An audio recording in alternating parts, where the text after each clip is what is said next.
Capítulo 407. En los campos de Nicodemo, la parábola de los dos hijos. Jesús llega durante una fresca aurora. Es hermosa esta fértil campiña del buen Nicodemo bajo las primeras luces del sol, hermosa a pesar de que muchas parcelas ya hayan sido sesgadas y muestren el aspecto cansado de los campos tras la muerte de las mieses, que en parvas de oro, todavía extendidas en el suelo como cadáveres, esperan a que las lleven a las eras, y con ellas mueren los lieses estrellados y zafireos, y las violáceas becerras, y las menudas corolas de las escabiosas, y el hábil cáliz de las campanillas, y los rientes nimbos radiados de las camomilas y margaritas, y las violetas amapolas, y las 100 otras flores que, en forma de estrellas, o de panojas, o de ramos, o de nimbos radiados, reían antes donde ahora hay amarillez de rastrojos, pero para consuelo del dolor de la tierra despojada de sus mieses están las frondas de los árboles frutales cada vez más alegres, por los frutos que ya crecen y se pincelan con distintas tonalidades y que en esta hora tienen el brillo de un polvo diamantino por las gotitas del rocío todavía no evaporadas por el sol. Los campesinos están ya trabajando contentos de acercarse ya al final del fatigoso trabajo de la siega y cantan, y mientras siegan lo hacen, y ríen alegres desafiándose para saber quién es más rápido y experto en manejar la hoz o en apretar las gavillas. Filas y filas de bien nutridos campesinos contentos de trabajar para su buen señor, y en las lindes de los campos o detrás de los atadores, niños, viudas, ancianos, que esperan para espigar y esperan sin ansia, porque saben que habrá para todos, como siempre. Por orden de Nicodemo, como explica una viuda a Jesús que le ha preguntado, vigila, dice, para que a sabiendas se dejen muchas espigas fuera de las gavillas para nosotros, y no satisfecho todavía de tanta caridad, después de coger el justo fruto en proporción a lo sembrado, distribuye el resto entre nosotros, y no es que espere a hacerlo en el año sabático. Aquí explico algo que viene en el libro. Año sabático. El año sabático era el último año de una serie de 7, y en él debía cesar, por ejemplo, un estado de esclavitud o el pago de una deuda respecto a la tierra, y cesaba también el trabajo del hombre, y los productos crecidos espontáneamente estaban reservados para los pobres y para los animales, como se prescribe en Éxodo 23:10-11 y en Levítico 25:3-7. La institución del año sabático está en relación con la del sábado, es decir, del reposo del séptimo día, recordado con frecuencia en la obra valtortiana y prescrito en el Éxodo 28:11, 23:12-31 y 12:17 y Levítico 23:3-25 y 1:2.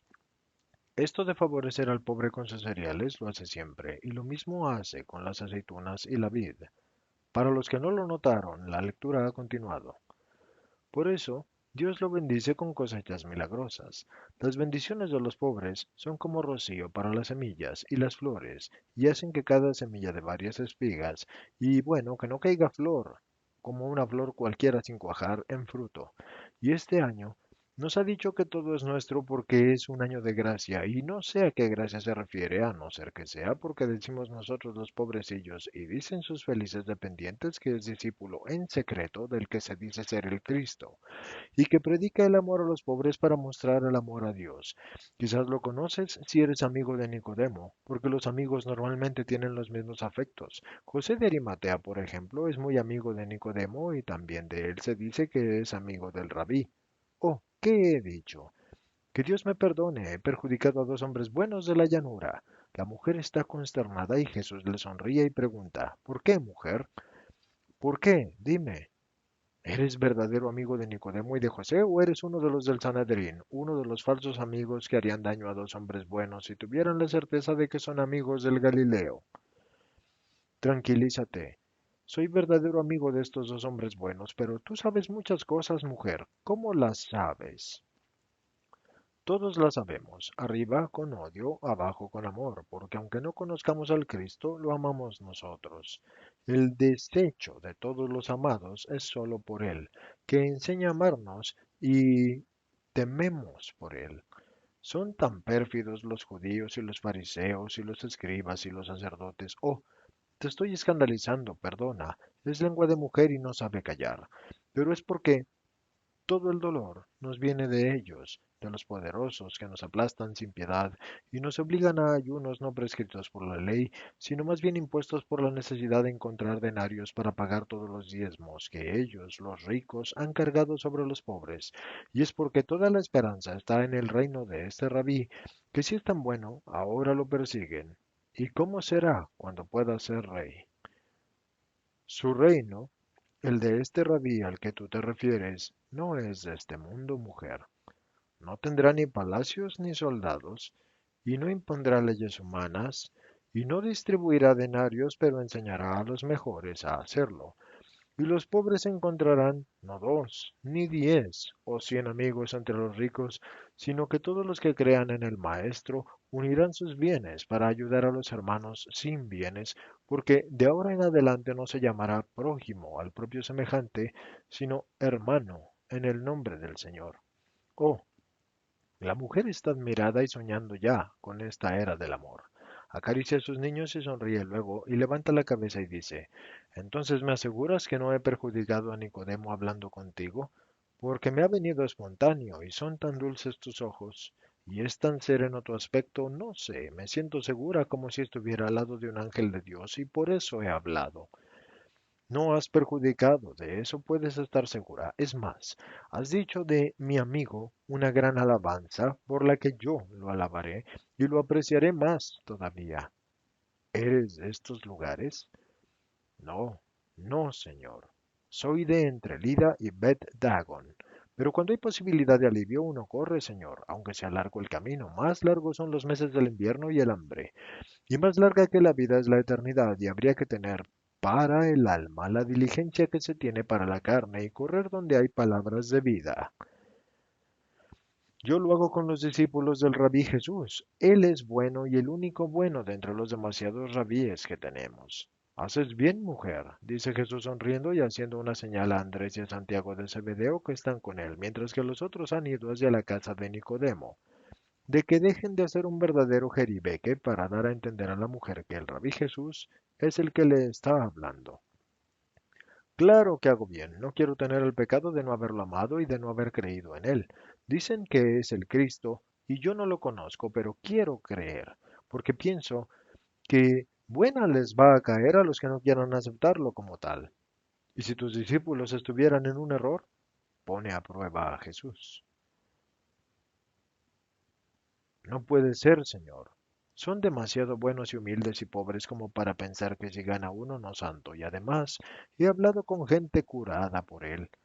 No cometas el pecado de no creer, señor, te vas a condenar el alma. En fin, yo creo que aun en el caso de que todos estuviéramos en el error y él no fuera el rey prometido, seguro que es santo y amigo de Dios si dice esas palabras y cura las almas y los cuerpos.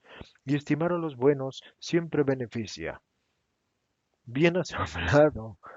Bien has hablado. Persevera en tu fe. Ahí está Nicodemo. Sí, con algunos discípulos del rabí es que están evangelizando por los campos a los segadores y también ayer comimos de su pan. Nicodemo, entre tanto, sin haber visto al maestro, se acerca vestido con una sucinta túnica y ordena a los campesinos que no recojan ni siquiera una espiga de las que han segado. Tenemos pan para nosotros. Vamos a dar el don de Dios a quien carece de él y démoselo sin temor. El hielo tardío podía habernos destruido los cereales y no se ha perdido ni una sola semilla. Devolvamos a Dios su pan dándoselo a sus hijos infelices y les aseguro que la cosecha del año que viene será más fructífera, el 1000%, porque Él lo ha dicho. A quien de Él le será dada una medida rebosante, y a quien dé por Él también le será dada una medida rebosante. A quien haga cualquier caridad en su nombre, le será dada una medida rebosante, porque con la vara que mides has de ser medido. Los campesinos deferentes y contentos escuchan al amo con un gesto de asentimiento, y Nicodemo, de una parcela a otra y de una fila a otra, va repitiendo su orden buena. Jesús, semioculto por una cortina de cañas que hay en una zanja divisoria, aprueba y sonríe y aumenta su sonrisa a medida que Nicodemo se va acercando, y va siendo inminente el encuentro y la sorpresa. Ya está saltando la pequeña zanja para pasar a las otras parcelas, y ya se queda petrificado frente a Jesús, que lo tiene a él a los brazos y en fin, bueno, le vuelve la palabra. Maestro santo como tú, bendito. ¿A mí? Para conocerte, si hubiera necesidad por las palabras de los testigos más verdaderos, las personas a las cuales favoreces. Nicodemo está de rodillas profundamente prosternado hasta tocar el suelo y también están de rodillas los discípulos capitaneados por Esteban y José de la de Emaús montaña. Y los campesinos intuyen e intuyen los pobres, y todos están de rodillas con un devotísimo estupor. Álcense. Hasta hace poco yo era el viandante que inspiraba confianza. Síganme viendo todavía así y ámenme sin miedos. Nicodemo, he mandado a tu casa a los 10 que faltan. He pasado la noche afuera para cuidar que se cumpliera una orden. Sí, una orden para la cual Dios te bendice. ¿Qué voz te ha dicho que este es un año de gracia y no el año que viene, por ejemplo? No lo sé, y sí que lo sé al mismo tiempo. No soy profeta, pero no soy tampoco estúpido. A mi inteligencia se ha unido una luz del cielo, maestro mío, y quería que los pobres gozaran de los dones del Dios verdadero, mientras que Dios está todavía en medio de los pobres como hombre. Y no me atrevía a esperar a tenerte aquí y a dar sabor delicado y potencia santificadora a estos cereales y a mis aceitunas, y a las viñas y a los pómares, que serán para los pobres hijos de Dios, mis hermanos. Pero ahora que estás aquí, alza tu bendita mano, Señor, y bendice, para que junto con el alimento para la carne descienda a los que lo coman la santidad que de ti emana. Sí, Nicodemo, justo deseo que el cielo aprueba.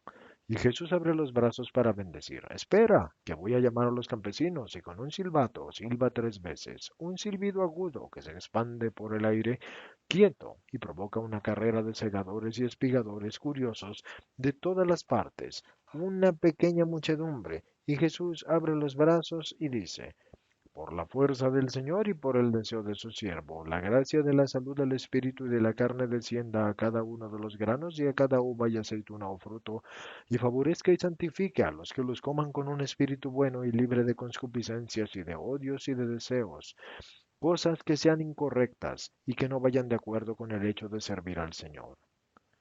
Todo aquel que sea deseoso de servir al Señor con la obediencia a su divina y perfecta voluntad, quedará santificado. Así sea, responden Nicodemo, Andrés, Santiago, Esteban y los otros discípulos. Así sea, repite la pequeña muchedumbre, y se levantan porque se habían arrodillado para ser bendecidos. Suspenden las labores, amigo. Quiero hablarles. Don sobre don, gracias por ellos, maestro. Van a la sombra de un espeso pomar y esperan a que se unan a ellos los días que han sido enviados a la casa, y estos llegan jadeantes y desilusionados de no haber encontrado a Nicodemo, y luego Jesús habla. La paz sea con ustedes, porque les voy a proponer a todos ustedes que están alrededor de mí una parábola y que cada uno coja la enseñanza y la parte que más se sintonice con él. Escuchen, un hombre tenía 2 hijos y se acercó al primero y le dijo, Hijo mío, ven a trabajar hoy en la viña de tu padre. Gran signo de honor este del padre. Consideraba al hijo capaz de trabajar en donde hasta ese momento el padre había trabajado, señal de que veía en su hijo una buena voluntad y constancia y aptitud y experiencia y amor hacia su padre.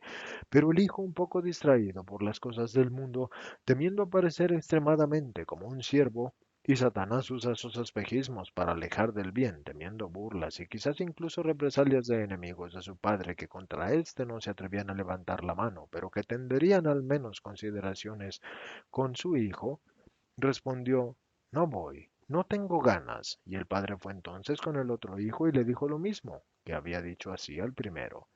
Y el segundo hijo sí le respondió que enseguida iría. Padre, sí voy, y voy inmediatamente. Pero ¿qué sucedió?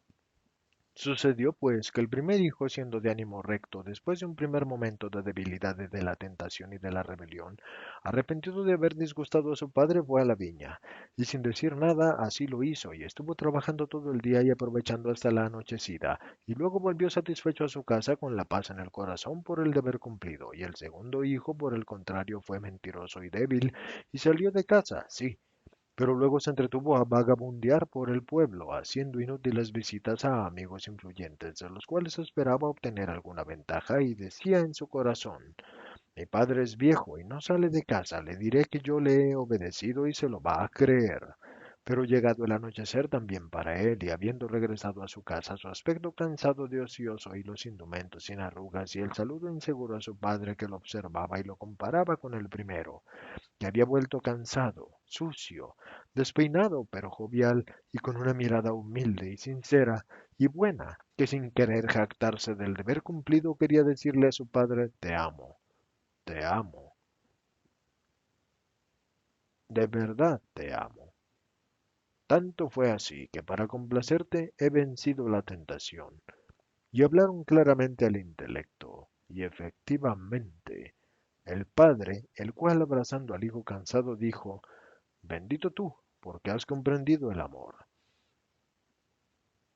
Efectivamente, ¿qué les parece? ¿Cuál de los dos había amado? Sin duda ustedes dicen que el que había hecho la voluntad del padre suyo.